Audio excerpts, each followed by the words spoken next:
अब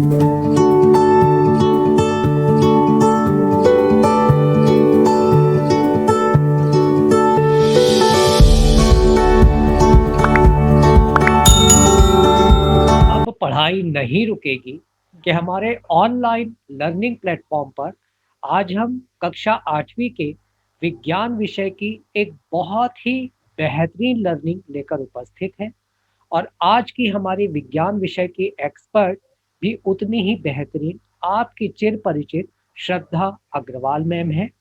आज हम जंतुओं में जनन इस टॉपिक पर विस्तार पूर्वक अपनी चर्चा को प्रारंभ करें इसके पहले मैं प्रमोद श्रीवास्तव हमारी आज की विज्ञान विषय की एक्सपर्ट मानी श्रद्धा अग्रवाल मैम एवं विषय के जिज्ञासु आप सभी विद्यार्थियों एवं उनके शिक्षकों का भावभीना स्वागत करता हूँ। अब पढ़ाई नहीं रुकेगी कि अपने स्लोगन के साथ आइए बहुत ही बेहतरीन इस लर्निंग को हम प्रारंभ करें और उसके लिए सम्मान के साथ आमंत्रित है माननीय श्रद्धा अग्रवाल में। नमस्ते सभी को। आज हम कक्षा 8 का विषय विज्ञान में अध्याय 9 पढ़ेंगे। हमारे 9वें अध्याय का नाम है जंतुओं में जनन। जंतुओं में जनन पढ़ने से पहले हम पहले जनन के बारे में जानें कि आखिर जनन क्या प्रक्रिया होती है, किस प्रक्रिया को हम जनन का नाम देते हैं। बच्चों, आप पिछली कक्षाओं में भी हमारे शरीर में होने वाले जो विभिन्न प्रक्रम हैं, जैसे कि श्वसन प्रक्रम है या पाचन है, इनके बारे में आप भली भांति जान चुके हैं। अब ये जनन भी जो है हमारे शरीर के अंतर्गत एक महत्वपूर्ण कहा जाए कि प्रक्रम है और यह जीवों की जाति को बनाए रखने के लिए बहुत ही आवश्यक प्रक्रिया होती है। जनन की प्रक्रिया सभी सजीवों में होती है।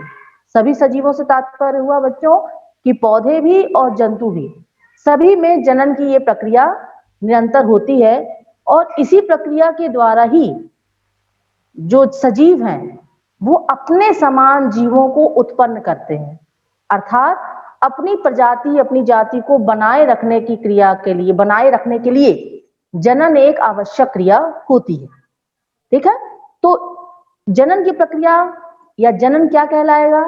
जनन वह प्रक्रिया होगी जिसमें कोई भी जीव अपने ही समान जीवों को उत्पन्न कर सकने की क्षमता रखता है या अपने ही समान संतति को उत्पन्न करता है, वह प्रक्रिया या प्रक्रम जनन कहलाता है। अब हमारे अध्याय का नाम जंतुओं में जनन है, अर्थात हमें इस अध्याय में जंतुओं में होने वाली जनन प्रक्रिया के बारे में पढ़ना है। थोड़ा सा मैं पौधों के जनन की भी बात करूं तो पौधों में जो जनन होता है वो दो प्रकार से होता है। एक होता है लैंगिक जनन और दूसरा होता है अलैंगिक जनन। उसी प्रकार से जंतुओं की बात करें तो जंतुओं में भी जनन के यही दो प्रकार होते हैं मुख्यतः। अर्थात अगर हम जनन के प्रकार की बात करें बच्चों तो कितने प्रकार का है? दो प्रकार का है। पहला प्रकार है इसका लैंगिक जनन, जिसको हम सेक्सुअल रिप्रोडक्शन भी कह सकते हैं। दूसरा होता है अलैंगिक जनन या जिसको इंग्लिश में एसेक्सुअल रिप्रोडक्शन कहते हैं। यही दो जनन प्रक्रियाएं जंतुओं में होती हैं, लैंगिक जनन और अलैंगिक जनन। तो ये तो बात हमने की कि जंतुओं में जनन की कौन सी विधियां हैं। अब हम इन विधियों के बारे में विस्तार से पढ़ते हैं, जिसमें हमारी पहली विधि कौन सी है? लैंगिक जनन। तो अब हम लैंगिक जनन को समझते हैं कि इसका क्या तात्पर्य है और ये किस प्रकार से जंतुओं में होता है। ठीक, लैंगिक जनन, जैसे कि अगर पौधों में लैंगिक जनन होता है तो पौधों में नर युग्मक और मादा युग्मक बनते हैं।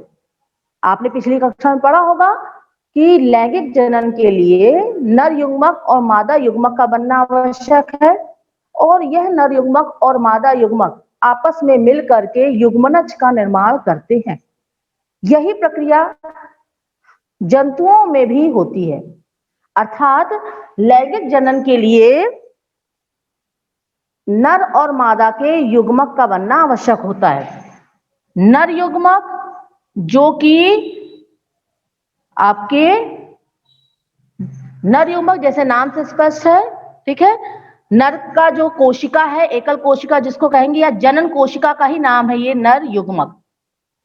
इसी तरह से मादा की जो जनन कोशिका होती है उसको मादा युग्मक कहते हैं। मादा युग्मक जो होगी वो भी एक जनन कोशिका है जो कि मादा में बनेगी। इसी तरह से नर युग्मक नर की जनन कोशिका होती है, ठीक है। तो ये दो प्रकार के गैमीट्स, जिसको इंग्लिश में गैमीट्स हम कहते हैं, दो प्रकार के gametes, male gametes and female gametes बनते हैं, ठीक है। पहली शर्त ये है लैंगिक जनन के लिए। इसके बाद अगली चीज जो होती है वो होता है नर युग्मक और मादा युग्मक का आपस में मिलना। नर युग्मक और जो मादा युग्मक होते हैं ये आपस में मिलते हैं और मिलकर युग्मनज का निर्माण करते हैं। युग्मनज, जिसको इंग्लिश में जाइगोट भी कहते हैं, इसका निर्माण होता है। और यही युग्मनज एक नए जीव को, कहा जाए कि एक नए जीव को उत्पन्न करता है। तो लैंगिक जनन की अगर हम परिभाषा की बात करें तो लैंगिक जनन वह जनन होता है जिसमें नर और मादा युग्मकों का आपस में मिलना होता है और नर युग्मक और मादा युग्मक आपस में संलयित होकर क्या बनाते हैं, युग्मनज यानी जाइगोट का निर्माण करते हैं। और यही जाइगोट जो है आगे आपका नए जीव को बनाता है, या युग्मनज विकसित होकर एक नए जीव को निर्मित करता है। तो इस पूरी प्रक्रिया को हम क्या बोलते हैं, लैंगिक जनन। तो लैंगिक जनन, नर और मादा युग्मक का मिलना लैंगिक जनन कहलाता है। ये तो हमने इसकी परिभाषा और इसकी जो नेसेसरी कंडीशन है यानी आवश्यक शर्त, वो हमने बात करी। अब हम इसके बाद अगला टॉपिक पे चर्चा करते हैं कि नर जनन अंग क्या होते हैं। तो मैं इसको पहले मिटाती हूँ और इसके बाद हम चर्चा करते हैं नर जनन अंग की बात में। यहां पर हम मनुष्य के जनन अंगों की बात कर रहे हैं, मनुष्य के नर जनन अंग की बात कर रहे हैं। अब ये कौन कौन से अंग हैं इनके बारे में जान लेते हैं बच्चों। पहला जो आपका पहला जो नर जनन अंग है जो कि सबसे महत्वपूर्ण होता है वो है पुरुषों में पाए जाने वाला एक जोड़ा वृषण पाए जाते हैं। क्या पाए जाते हैं, एक जोड़ा वृषण।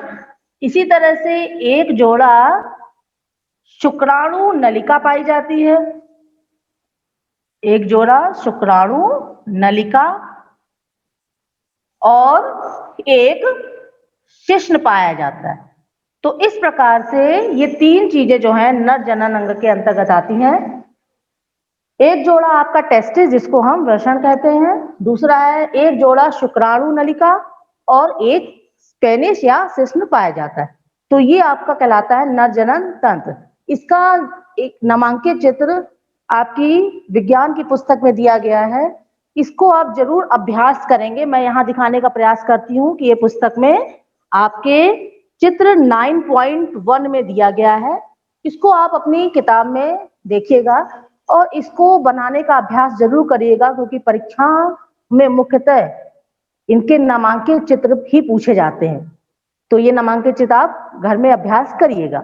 यहाँ पर हमें जान लें कि नर जनन अंग में एक जोड़ा वृषण, एक जोड़ा शुक्राणु नलिका और आपका क्या आता है, एक पेनिस या शिश्न आता है। अब अगली बात अगर हम करें तो एक जोड़ा जो वृषण पाए जाते हैं उन्हीं वृषण में या टेस्टिस जिन्हें हम अंग्रेजी में कहते हैं, शुक्राणु का निर्माण होता है। ये शुक्राणु ही होते हैं बच्चों नर युग्मक, यानी नर का जो जनन कोशिका है, नर की जो जनन कोशिका है जिसको हम नर युग्मक कह रहे हैं, उसका नाम क्या है, शुक्राणु। ठीक है, शुक्राणु या स्पर्म। और ये कहाँ निर्मित होते हैं, ये निर्मित होते हैं आपके टेस्टिस यानी वृषण में निर्मित होते हैं। ठीक है, तो ये तो हमने बात करी नर के जनन अंग की। थोड़ा सा शुक्राणु के बारे में भी बात करें बच्चों, कि शुक्राणु जो है वो नर युग्मक है, या अभी मैंने कहा कि ये जनन कोशिका होती है। तो इसकी जो संरचना होती है उसको हम तीन भागों में बांट सकते हैं। इसकी संरचना के तीन भाग होते हैं। पहला भाग होता है इसका सिर, दूसरा भाग होता है इसका मध्य भाग, और तीसरा भाग जो होता है इसकी पूंछ या टेल जिसे कहा जाता है।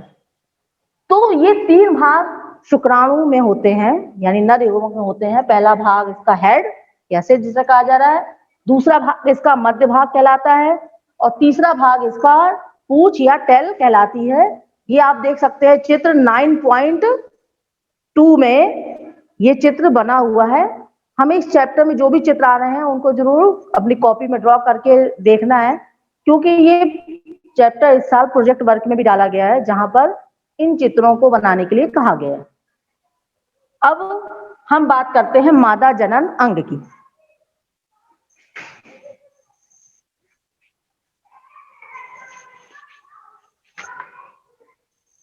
मादा जनन अंग में क्या क्या होता है इनको भी देखें। पहला होता है एक जोड़ा आपकी अंडाशय, एक जोड़ा अंडाशय, ठीक। इसी तरह से एक जोड़ा आपका होता है इसमें अंडवाहिनी, अंडवाहिनी, ठीक। और एक होता है इसमें गर्भाशय। ये 3 आपके इसके नर मादा जनन अंग के भाग हैं। पहला है एक जोड़ा अंडाशय। एक जोड़ा अंडाशय का मतलब आप समझ गए कि 2 अंडाशय, ठीक है। एक जोड़ा अंडाशय मतलब टोटल कितने हो गए, 2 अंडाशय। एक जोड़ा अंडवाहिनी यानी 2 अंडवाहिनी और एक गर्भाशय, ठीक है। ये है मादा जनन अंग के अंतर्गत आने वाले अंग। अंडाशय को हम इंग्लिश में ओवरी कहते हैं, अंडवाहिनी को हम फेलोपियन ट्यूब कहते हैं इंग्लिश में, और गर्भाशय को यूट्रस कहते हैं, ठीक है। तो इस तरीके से ये अंग कहलाते हैं आपके मादा जनन अंग। अब यहां पर किस अंग में मादा युग्मक का निर्माण होता है ये हम जानेंगे।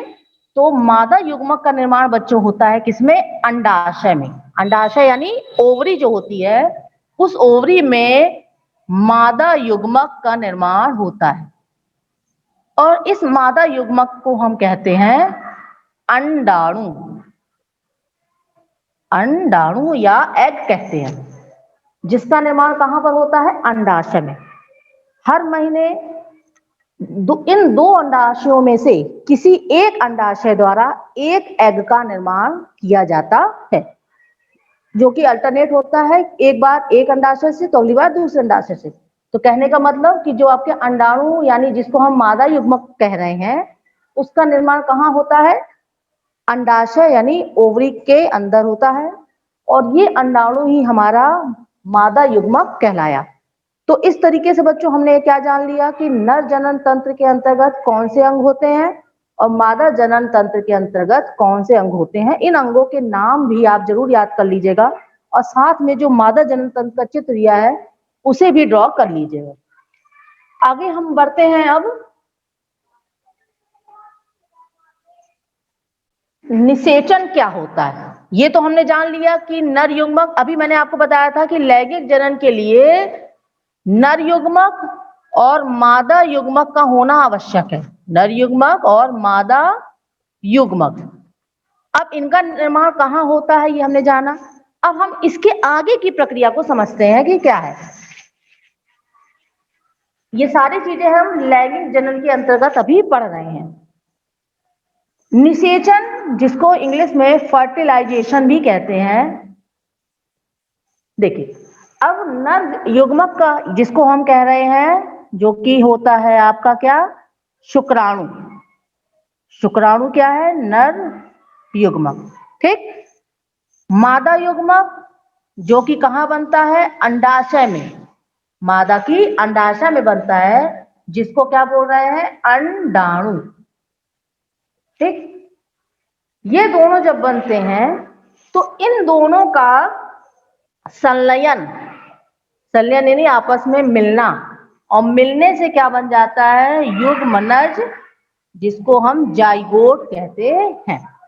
तो ये कहा जाए कि लैंगिक जनन में नर युग्मक और मादा युग्मक आपस में मिलते हैं, आपस में संलयित होते हैं, और उस प्रक्रिया के परिणाम स्वरूप जो युग्मनज बनता है उसमें माता और पिता दोनों के ही गुण होते हैं, क्योंकि जो शुक्राणु या अंडाणु हैं वो एकल कोशिका होते हैं।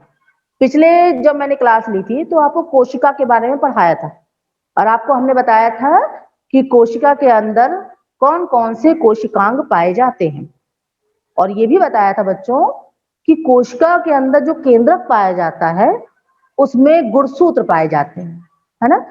और यही गुणसूत्र एक जो आनुवांशिक गुण होते हैं उसको एक पीढ़ी से दूसरी पीढ़ी में ले जाते हैं। अब ये ले कैसे जाते हैं? जब नर युग्मक जो कि एक एकल कोशिका है, जो कि क्या है, एक कोशिका ही है, जब ये कोशिका और इस कोशिका का आपस में मिलन होता है, आपस में मिलते हैं, तो इनके जो गुणसूत्र हैं वो भी आपस में क्या होते हैं, मिश्रित होते हैं। और मिश्रित होने के फलस्वरूप जो युग्मनज का निर्माण हुआ है उसमें आपके जो नर के लक्षण हैं और जो मादा के लक्षण हैं वो दोनों ही आ जाते हैं।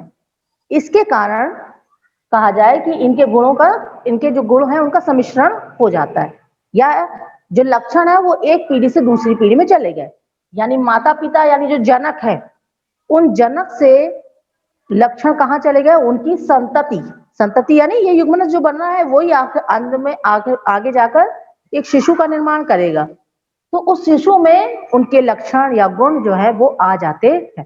ठीक है, ये आपके इस चैप्टर में ये बातें नहीं दी गई हैं, लेकिन हमने क्योंकि पिछला चैप्टर पढ़ा है तो उसको हमने इससे कोरिलेट करके आपको बताया। अब चलिए इसके बाद आगे हम जानते हैं अब निषेचन के प्रकार। अभी हमने बच्चों निषेचन क्या होता है इसको आपको बताया। अब निषेचन भी दो प्रकार का होता है, निषेचन के प्रकार को समझते हैं।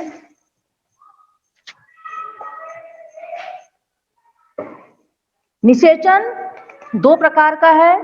पहला है आपका आंतरिक निषेचन, आंतरिक निषेचन, और दूसरा है बाह्य निषेचन। देखिए इनके नाम में ही इनकी परिभाषा छिपी हुई है। आंतरिक निषेचन का क्या मतलब होगा? आंतरिक निषेचन मतलब जो शरीर के अंदर होगा, ठीक है, जो मादा के शरीर के अंदर हो रहा है उसको बोला जा रहा है आंतरिक निषेचन। ठीक है, जबकि जो निषेचन जीभ के बाहर होगा उसको हम बोलेंगे बाह्य निषेचन। अब हम इसको थोड़ा उदाहरणों के माध्यम से समझने का प्रयास करते हैं, तब आपको बेहतर समझ में आएगा। तो आंतरिक निषेचन जो कि मादा के शरीर के अंदर होगा, ये आपका मादा के शरीर के अंदर निषेचन होगा। अब आप बहुत से ऐसे जीव जंतु जानते हैं जैसे कि मनुष्य है, गाय है, या कुत्ते हैं या बिल्ली है, इन सब में जो निषेचन होता है वो कैसा निषेचन होता है? आंतरिक निषेचन होता है, यानी शरीर के अंदर ही जो युग्मनज है उसका निर्माण होता है। ठीक, लेकिन ऐसा बच्चों हर किसी के साथ नहीं है। कुछ ऐसे जंतु हैं जिनमें शरीर के अंदर निषेचन ना होकर शरीर के बाहर होता है, जैसे कि मेढक है। ठीक है, मेढक जो होता है, तो जो मादा मेढक होती है, मादा मेढक जो होती है वो अपने अंडाणुओं को जल में छोड़ देती है।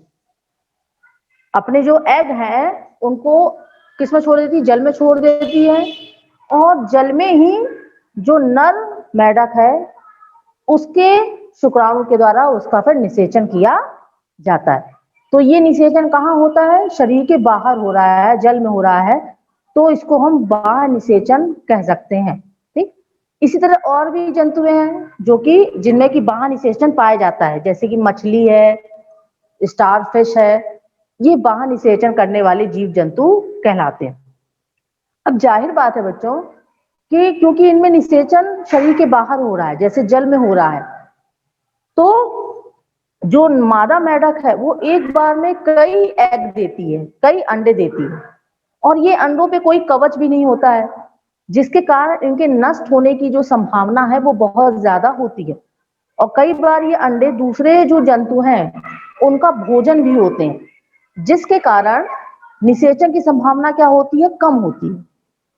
और इसी कारण कहा जाए कि संभावना अधिक हो, बहुत अधिक मात्रा में मादा मेढक के द्वारा अंडे दिए जाते हैं, ताकि कुछ अगर हवा के द्वारा या पानी के द्वारा बह जाए या नष्ट हो जाए तब भी निषेचन के लिए अंडे रहें। इस हेतु क्या होता है, इसमें बहुत अधिक अंडे देते हैं ऐसे जंतु।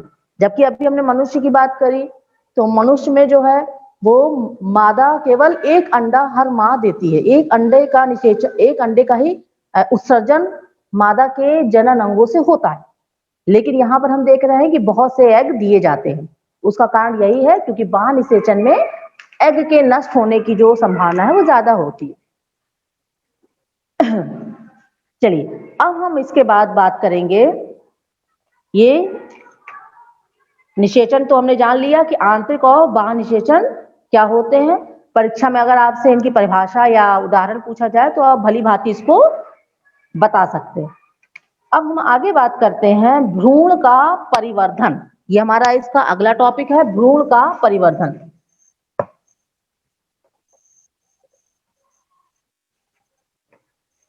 भ्रूण का परिवर्धन।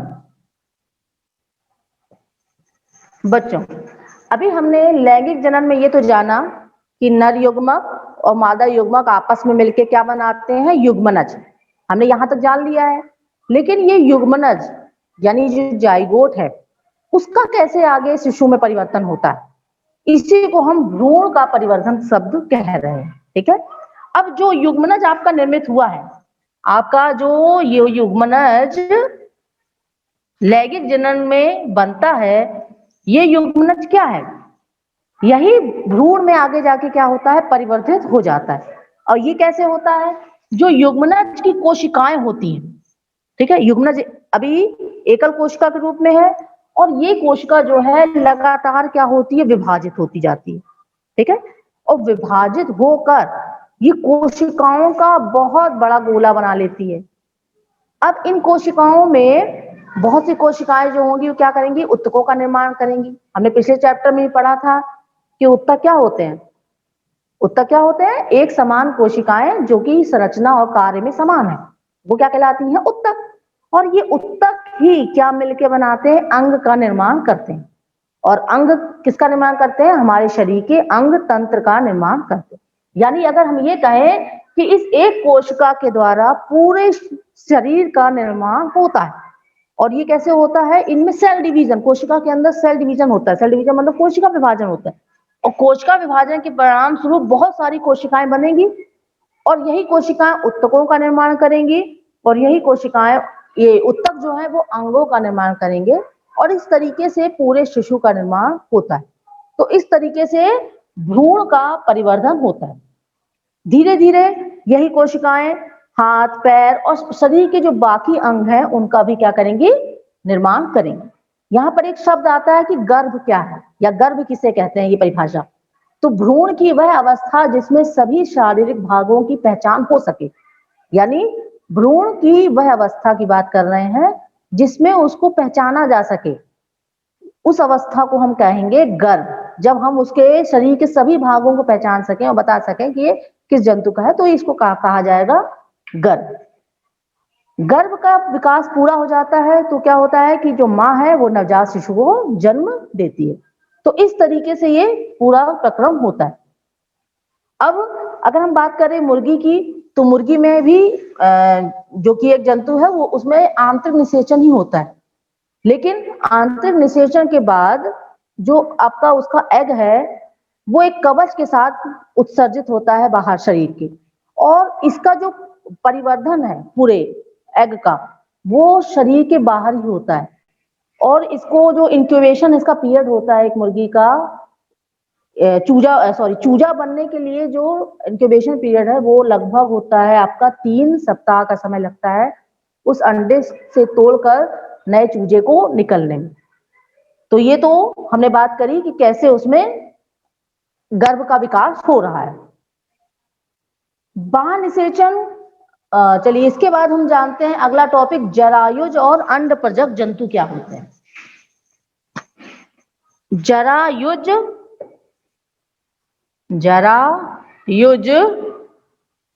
और अंडप्रजक जंतु। अंडप्रजक जंतु, इनकी भी परिभाषा बच्चों इनके नाम में है, जैसे कि जरायुज और अंडप्रजक। अंडप्रजक से तो आप समझ गए कि ऐसे जंतु जो कि अंडे के रूप में अपने शिशु को देते हैं, या कहा जाए कि जरायुज वे जंतु होंगे जो सीधे शिशु को जन्म देते हैं। ऐसे जंतु जो सीधे के शिशु को जन्म देंगे उनको हम क्या बोलेंगे बच्चों? जरायुज जंतु। जबकि वे जंतु जो अंडे देते हैं उनको क्या बोलेंगे? अंडप्रजक जंतु, या इसी को हम ओविपेरस और विविपेरस के नाम से भी जाना जाता है। अब हम इनके उदाहरण जाने। आप बहुत से उदाहरण जानते हैं स्वयं भी, जैसे मनुष्य क्या है? एक जरायुज जंतु है क्योंकि वो शिशु को जन्म देता है। इसी तरह से गाय है, भैंस है, आपकी बिल्ली है, कुत्ता है, ये जंतुओं को आप भली भांति दैनिक जीवन में देखा आपने, तो ये सभी शिशु को ही जन्म देते हैं। लेकिन बहुत से जंतु हैं जो कि अंडे के रूप में देते हैं, जैसे कि आपके मेढक है, छिपकली है, तितली है, कौवा है, ये सब क्या होते हैं? इन पक्षियों के अंडे होते हैं, ठीक है ना? ये आपके अंडप्रजक जंतु के अंतर्गत आएंगे। अब हम बात करते हैं शिशु से वयस्क का निर्माण कैसे होता है, क्योंकि हम यहां तक की प्रोसेस हमने समझ ली कि युग्मक का बनना, युग्मक से युग्मनज का बनना, युग्मनज से भ्रूण का बनना, भ्रूण से शिशु का बनना, ठीक है? यहां तक हमने जान लिया। अब हम ये जानेंगे बच्चों कि शिशु से कैसे परिवर्तन होता है और एक पूर्ण वयस्क का निर्माण होता है। शिशु से पूर्ण वयस्क के निर्माण होने तक की प्रक्रिया को अब हम समझेंगे।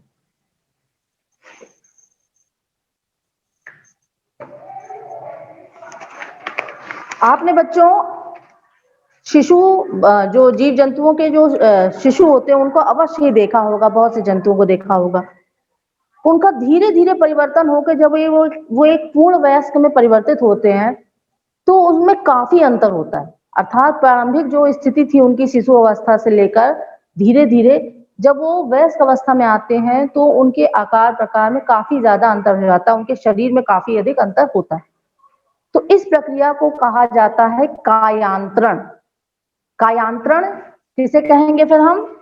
कि परिवर्तन, वयस्क में परिवर्तन। अब इसको मैं एक उदाहरण से समझेंगे तब आप ज्यादा बेहतर समझ पाएंगे। जैसे कि अगर हम बात करते हैं रेशम के कीट, रेशम का कीट की जो लाइफ साइकिल होती है, रेशम कीट आपने शायद देखा हो, तो इस रेशम कीट का यदि हम देखें इसकी परिवर्तन कैसे होता है, तो सबसे पहले इसमें अंडा बना, अंडा से लार्वा या जिसको इल्ली भी कह सकते हैं उसमें परिवर्तन इसका होता है। इसके बाद प्यूपा अवस्था आ जाती है और इसके बाद अंत में वयस्क अवस्था आती है। अर्थात अंडे से परिवर्तन हुआ, अंडे से लार्वा या इल्ली का निर्माण हुआ, लार्वा और इल्ली में और विकास होने के बाद प्यूपा बना और प्यूपा के बाद अंत में वयस्क जो रेशम कीट है उसका निर्माण हुआ। तो ये सारी अवस्थाएं उसके विकास में आती हैं जब वो जन्म से वयस्क तक की अवस्था में। इसी तरह से यदि हम मेढक की बात करें, मेढक में भी अंडे से प्रारंभ होकर जो वयस्क बनने के जो चरण है उसके अंतर्गत अभी हमने देखा था कि अंडा से बनेगा टैडपोल जो कि इसका लार्वा है। इसके बाद अगला है, इसकी अवस्था होती है वयस्क, यानी इसके में 3 चरण हम देख सकते हैं। पहला अंडा, फिर टैडपोल अवस्था यानी लार्वा अवस्था और इसके बाद है वयस्क अवस्था। अब यहीं पर हमारे कायांतरण की परिभाषा भी आ जाती है कि कायांतरण हम देख सकते हैं कि टैडपोल से वयस्क बनना, बहुत से परिवर्तन हुए होंगे, उसके बाद ये जो वयस्क अवस्था में परिवर्तन हुआ है, काया में अंतर हुआ। काया नहीं क्या होती? शरीर। तो उस शरीर में जो परिवर्तन हुआ उसको हम कायांतरण कहते हैं। आपके पुस्तक में मेढक का जो जीवन चक्र है उसको एक चित्र के माध्यम से बहुत ही अच्छे से बताया गया है, जो कि 9.10 में आप देख सकते हैं। इस चित्र को आप देखिएगा, इसमें वयस्क से अंडा, अंडे से टैडपोल का निर्माण और फिर वयस्क का निर्माण हो रहा है। तो ये पूरा जो चक्र है वो उसकी विकास की अवस्था को दर्शाता है। अब अगला है हमारा अलैंगिक जनन। अभी तक हमने जो भी चर्चा करी थी वो पूरी तरह से लैंगिक जनन की थी। यहां से हमारा लैंगिक जनन का पोर्शन समाप्त हो जाता है। अब हम थोड़ी सी बात कर लेंगे कि अलैंगिक जनन क्या होता है।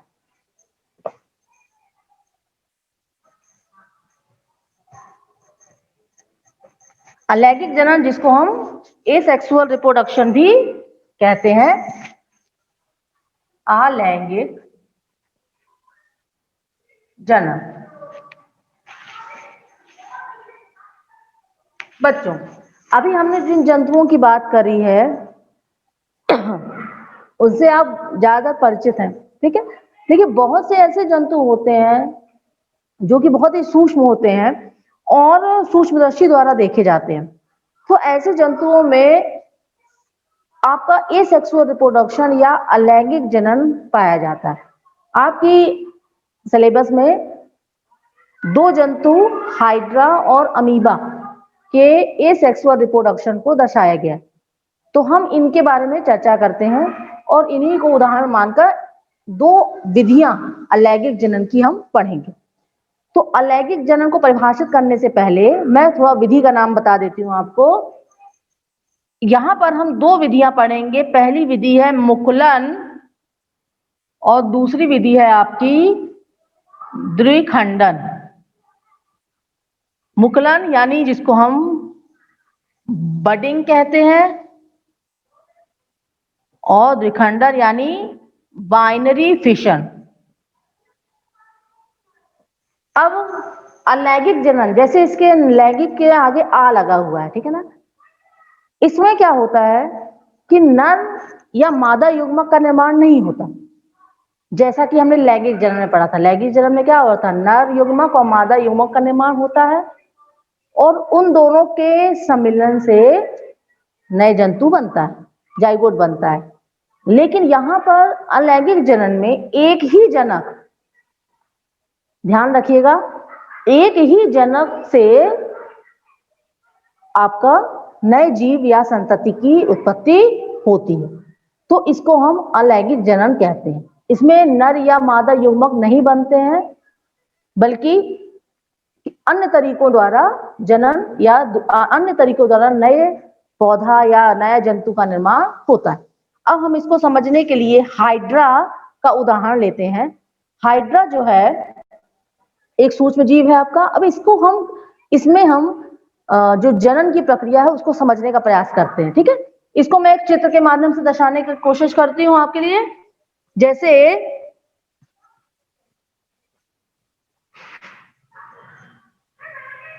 यहां पर मैं हाइड्रा का चित्र बना रही हूं।